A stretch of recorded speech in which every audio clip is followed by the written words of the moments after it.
Now joining me, Vanessa Ward. She's running for governor in Nebraska. Vanessa, I don't know what I like more, your policies, your history of fighting for Americans and the awards that you won, your slogan, or the story of you and your husband. But yeah, amazing. So, all right, let me start this way, Vanessa. You won you're in the African American Hall of Fame, which is already awesome. You won the Hero in the Heartland Award from the American Red Cross. You won 2 NAACP awards. President Obama gave you the Golden Volunteer of the Year Award. Okay, so my first question is there an award you have not won yet? That's an awesome question. At this time, I'm not receiving any more awards, okay? You're tapped out. Okay, I got you. Okay.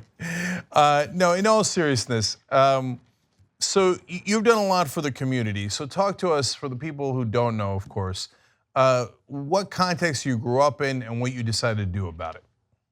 Well, I guess I need to start about my neighborhood. And I want to say just a little something about my husband, because in June, I will be widowed 3 years. And that was my top soldier. That was my #1 supporter in everything that I've done.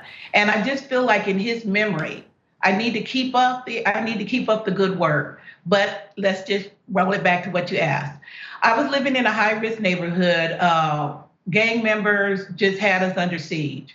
Drug dealing, corner boys, murder right in my front yard. I come home from the grocery store, my daughter's upstairs petrified.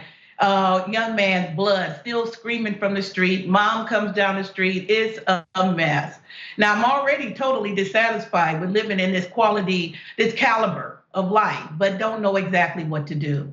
So when I got ready to move, I had to find how to reach people where they are. And I think we're missing that today, Jinx. I think we're not understanding that everybody's not going to fall into your persona of what you feel they should and should not do. And so in that challenged me to meet people where they were in order to say, come on, y'all, we got to do something, which leads to the title of my book, Somebody Do Something. And usually when that phrase comes to pass, it's usually you. You're the one.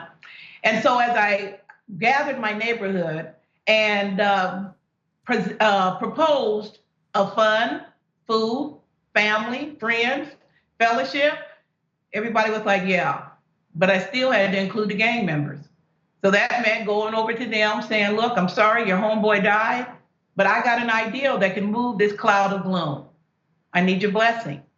As I stood there petrified, waiting for the answer, finally, I heard one word. Cool.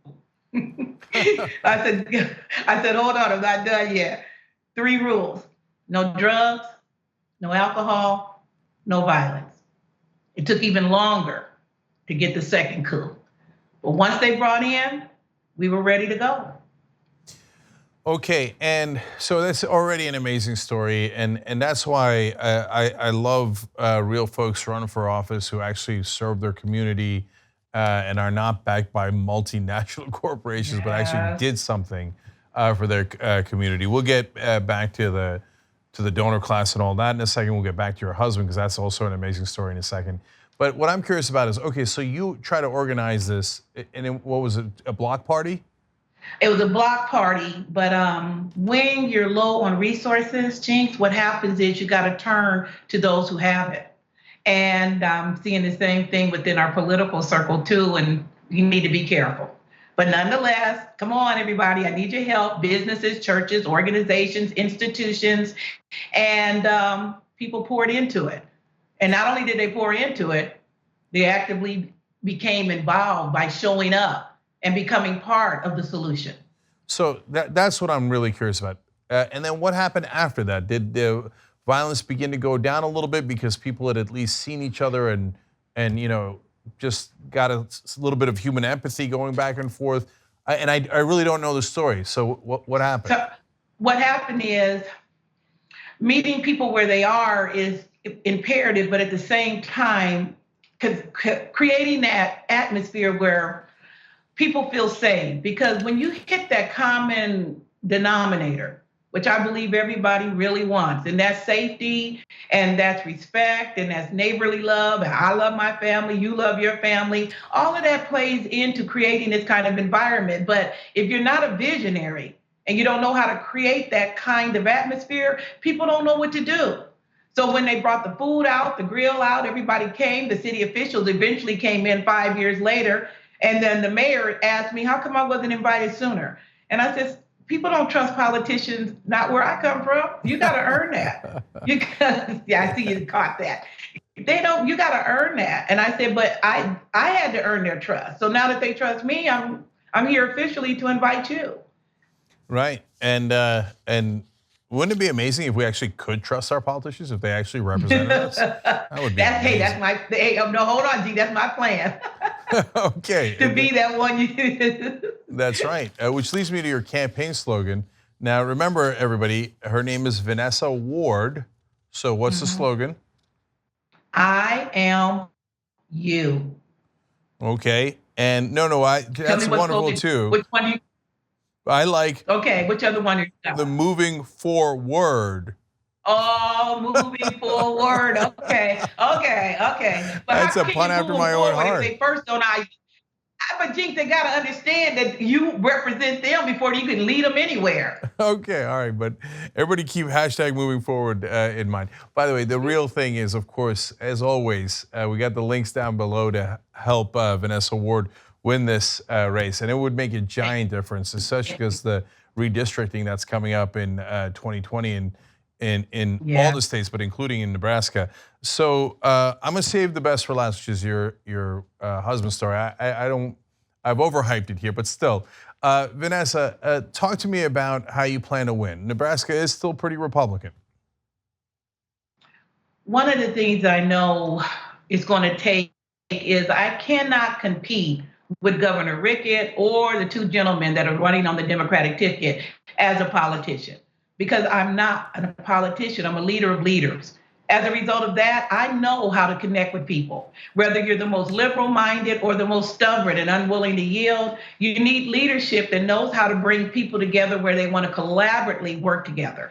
So as I've been traveling across Nebraska, it's been exciting for me, because what I'm seeing is the consistent heartbeat that people are ready to be the difference. They may not know how, and they may not even believe it's possible. But that readiness is here, and that's what I'm counting on. That's what I'm building on. Why? Children. That's our number one resource, our children and our grandchildren. And I'll say it once, and I've said it several times. If we, the elders, neglect to take care of the things that will help our children find their destiny, they shouldn't have to dig through the ruins of our neglect to find their purpose. So this is what I'm inspiring as well as encouraging as I go across the state. And I'm finding out people are saying the same thing. They're ready to be the difference. I would regain hope in this country if you became the governor of Nebraska. Thanks. That alone would do it. I'm not even kidding. And of course, Vanessa's not taking corporate or PAC money. She's for single payer. But you're also for ending the school to prison pipeline. So how would you do that in Nebraska? Well, Governor Ricketts has made a cut to our educational systems, which I'm totally disagree with. But he wants to put more money in the prison and then more money into human health and human health services. Both of those are hindrances in our community. We need the help, but we need the help to be able to step up. The prison, we're overcrowded, they're rioting, they don't even know what to do with it. And I'm saying you're cutting the key, you're cutting our opportunity. We need safe school, we need to look a little deeper into our curriculum.